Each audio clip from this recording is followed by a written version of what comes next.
USC's JuJu Watkins reaches 1,000 points in 2 fewer games than Caitlin Clark. Los Angeles AP JuJu Watkins has heard plenty of comparisons to Cheryl Miller and Caitlin Clark over the past 2 seasons.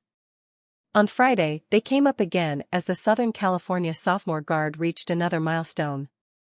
Watkins reached 1,000 career points Friday afternoon during the second half of the third-ranked Trojans' 81-50 victory over Santa Clara.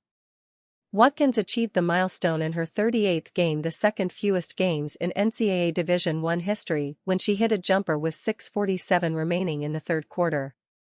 "I'm not taking anything for granted. Very blessed to be in this position.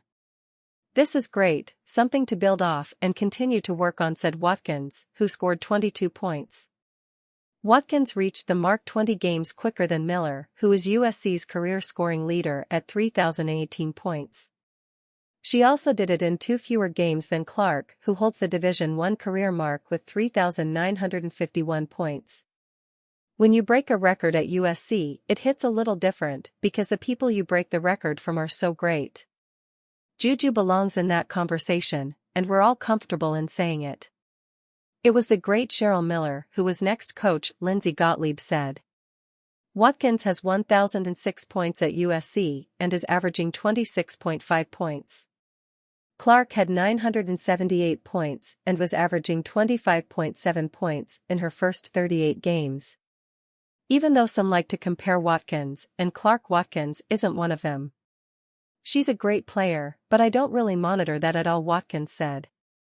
LSU's Marie Jackson 1976-78, Oregon State's Carol Mankinshaw 1979-81, and New Orleans' Sandra Hodge 1981-84 all reached the mark in 37 games.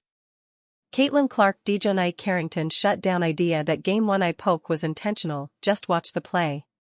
Both Caitlin Clark and DeJohnai Carrington shut down the idea that the poke that left Clark with a black eye in their Game 1 playoff matchup was intentional.